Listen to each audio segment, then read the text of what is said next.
Hello बच्चों, कैसे हैं आप सभी। क्लास 12th की स्टडीज़ स्टार्ट की या नहीं की? यदि नहीं की है तो आज से ही पढ़ाई स्टार्ट कर दीजिए।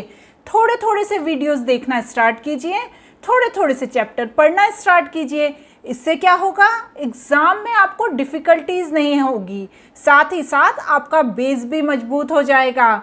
तो चलिए बच्चों, स्टार्ट करते हैं चैप्टर 1, जिसके अंदर आज मैं आपको मैनेजमेंट के फंक्शन बताने वाली हूँ। और भी मैंने पहले कई वीडियोस बनाए हैं बिजनेस स्टडीज़ के क्लास 12th के लिए। यदि आप चाहें तो डिस्क्रिप्शन बॉक्स में उसका लिंक देखकर अपनी पढ़ाई स्टार्ट कर सकते हैं। तो स्टार्ट करते हैं चैप्टर 1, फंक्शन ऑफ मैनेजमेंट। लेकिन उससे पहले मैं हूं पूजा मेहता और मैं मेरे YouTube चैनल स्टडी नेटिक में आप सभी स्टूडेंट्स का वेलकम करती हूं। स्टूडेंट्स, यदि अभी तक आपने मेरे चैनल को सब्सक्राइब नहीं किया है तो प्लीज़ सब्सक्राइब कीजिए, लाइक कीजिए, कमेंट कीजिए। किसी भी तरह की कोई भी क्वेरी हो तो मुझसे कमेंट बॉक्स में पूछिए, मैं ज़रूर उसका आंसर दूंगी। साथ ही साथ यदि मुझे लगा तो उसका एक अलग से वीडियो भी मैं लेकर आऊँगी। तो स्टूडेंट्स, स्टार्ट करते हैं function of management. Function of management क्या होता है? यह मैनेजमेंट की एक प्रोसेस है जिसमें planning, organising, staffing, directing and controlling बताई जाती है। किस तरह से ऑर्गेनाइजेशन के सारे लोग, उसमें काम करने वाले सारे एम्प्लॉयज़ मिलजुल कर ऑर्गेनाइजेशन के गोल को अचीव करते हैं, यही सब मैनेजमेंट के फंक्शन में पढ़ाया जाता है। बच्चों, वैसे तो बिजनेस स्टडीज़ में मैनेजमेंट के हर फंक्शन का एक सेपरेट चैप्टर है, लेकिन इसके फर्स्ट चैप्टर में इसे शॉर्ट में थोड़ा सा बताया गया है ताकि आपके लिए जब आप इसका फुल चैप्टर पढ़ें तो सब नया ना हो। तो अभी मेरा ये वीडियो बेसिक के ऊपर ही बनाया है मैंने, जिसमें आप चैप्टर 1 के अंदर फंक्शन ऑफ मैनेजमेंट को शॉर्ट में किस तरह से पढ़ेंगे वो हम समझेंगे बच्चों। तो इसका पहला फंक्शन है planning. Planning is the function that determine in advance what to be done and who is to be done। कुछ भी करना है उसकी प्लानिंग हमें पहले से करना। इसलिए प्लानिंग नहीं कर रहे हम कि हम उसे उस तरह से चेंज कर सके, बल्कि हम इसलिए प्लानिंग करते हैं ताकि हम एक प्रिडिक्शन करते हैं कि इस तरह हम काम करेंगे, इस तरह हम अपने एम्प्लॉयज़ से काम कराएंगे और इस तरीके से हम अपने ऑर्गेनाइजेशन के गोल को अचीव करेंगे। साथ ही साथ किस चीज़ का भी ध्यान रखा जाता है? इफ़िशिएंटली एंड इफ़ेक्टिवली। मैंने पहले भी मेरे वीडियोस में बताया है कि इफ़िशिएंटली मतलब किस तरह से हम कम से कम रिसोर्सेज का यूज़ करके अपने गोल को अचीव करते हैं, और इफ़ेक्टिवनेस का मतलब होता है अपने गोल को किसी भी कीमत पर अचीव करना। पर हमें यहाँ पर दोनों का यूज़ करके अपने गोल को अचीव करना होता है। इसके लिए हम क्या करते हैं? प्लानिंग करते हैं कि हम क्या करेंगे, कैसे करेंगे, कहाँ से रॉ मटेरियल लेंगे, किस तरह से अपने एम्प्लॉयज़ को हायर करेंगे, किस तरह से वर्क करेंगे। हम कहीं पर जाते हैं ना, पिकनिक मनाने जाते हैं, तो हम सारी चीज़ों की प्लानिंग कर लेते हैं कि हम यहाँ घूमने जाएंगे, हम फिर ऐसा करेंगे, वैसा करेंगे।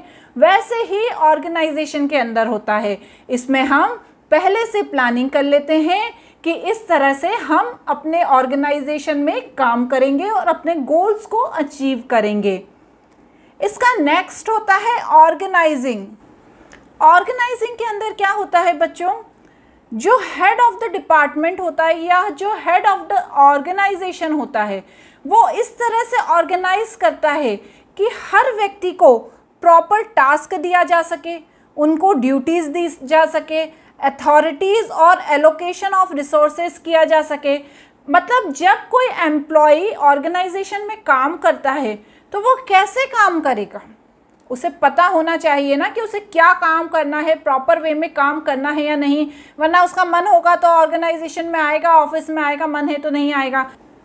जो हेड ऑफ द अथॉरिटी होती है वो क्या डिसाइड करती है कि किस तरह से ऑर्गेनाइजेशन ऑर्गेनाइजिंग वे में अपने गोल्स को अचीव करती है, अब क्या होता है बच्चों, हर ऑर्गेनाइजेशन के गोल भी अलग अलग होते हैं, उनका नेचर ऑफ वर्क भी अलग अलग होता है, तो उसी के अकॉर्डिंग ऑर्गेनाइजेशन ऑर्गेनाइजिंग करती है चीज़ों की।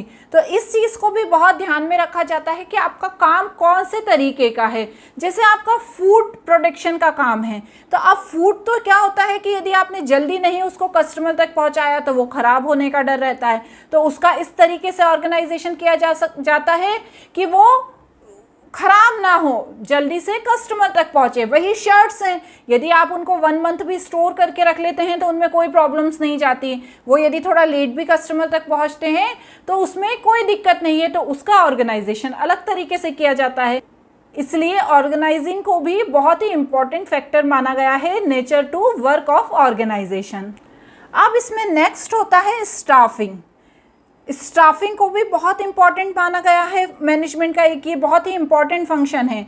इसमें क्या होता है, राइट पीपल को राइट प्लेस पर जॉब प्रोवाइड करना। अब कोई मैनेजर है, हमने उसे ऐसी पोस्ट पर रख दिया है जो वो वहाँ का काम कर ही नहीं सकता, उसकी क्वालिफिकेशन ही नहीं है, तो वो प्रॉपर वे में काम नहीं कर पाएगा, गोल्स को अचीव नहीं कर पाएगा। तो स्टाफिंग बहुत ही इम्पॉर्टेंट होता है, ये ह्यूमन रिसोर्स मैनेजमेंट का एक बहुत इम्पॉर्टेंट पार्ट होता है। इसके अंदर क्या क्या होता है, रिक्रूटमेंट, सिलेक्शन, प्लेसमेंट, ट्रेनिंग, ये सब स्टाफिंग में आता है।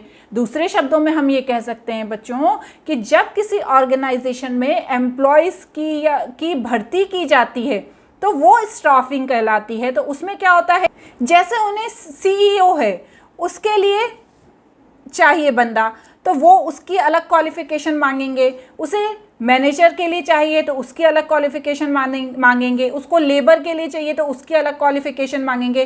तो क्वालिफिकेशन के अकॉर्डिंग जॉब पर रखना किसी को, वही स्टाफिंग कहलाती है बच्चों। अब इसमें नेक्स्ट क्या होता है, डायरेक्टिंग। डायरेक्टिंग सही दिशा देना। हमारे एम्प्लॉयज़ ऑर्गेनाइजेशन में काम कर रहे हैं, वो आते हैं काम करते हैं, लेकिन वो कब सही दिशा में काम करते हैं, जब उनको सही डायरेक्शन मिलता है। हमारे गोल्स कुछ और हैं, वो कुछ और काम कर रहे हैं, तो होगा क्या, वो उनकी मेहनत भी लगेगी और हम अपने गोल्स को अचीव भी नहीं कर पाएंगे।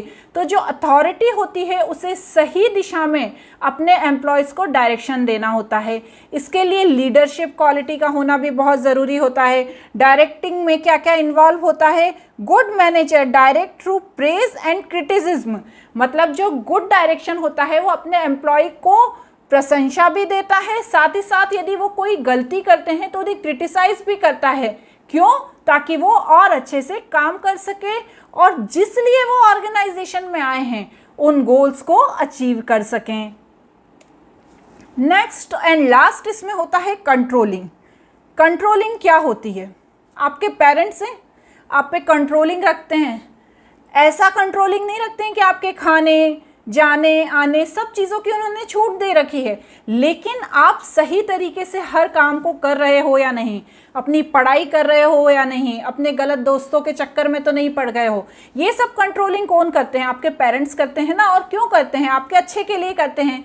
इसी तरह ऑर्गेनाइजेशन में भी अपने एम्प्लॉयज़ के वर्क पर कंट्रोलिंग रखी जाती है, ताकि वो ऐसा ना हो कि ऑफिस में आए और यदि कुछ काम दिया जाए तो उसे 2 दिन के काम को वो 5 दिन में करें। इसलिए उनके ऊपर कंट्रोलिंग रखना बहुत ज़्यादा ज़रूरी है।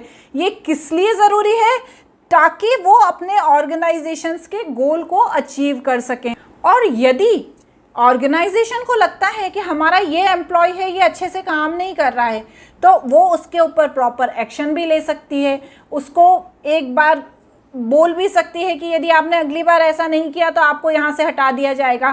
तो कंट्रोलिंग भी ऑर्गेनाइजेशन का बहुत ही इम्पॉर्टेंट पार्ट होता है बच्चों। इस तरह आज यहाँ पर हमने फंक्शन ऑफ मैनेजमेंट पढ़े। इसके हर पॉइंट का एक सेपरेट चैप्टर है बिजनेस स्टडीज़ में, जिसमें हम डिटेल में पूरा पढ़ने वाले हैं। लेकिन यहाँ पर स्टार्टिंग में आपको बेसिक में बिल्कुल शॉर्ट में बता दिया गया है कि फंक्शन ऑफ मैनेजमेंट क्या होते हैं। एग्जाम पर्पज से भी ये क्वेश्चन बहुत इंपॉर्टेंट है, क्योंकि इसमें क्या होता है ना, सारे फंक्शंस कवर हो जाते हैं। यहाँ पर तो मैंने आपको शॉर्ट में बताया है, लेकिन यदि आपको बहुत ज़्यादा मार्क्स का एक क्वेश्चन आ जाता है तो इनके इनके कैरेक्टरिस्टिक्स और भी चीज़ें ऐड करके आप इसे एग्ज़ाम में लिख सकते हैं बच्चों।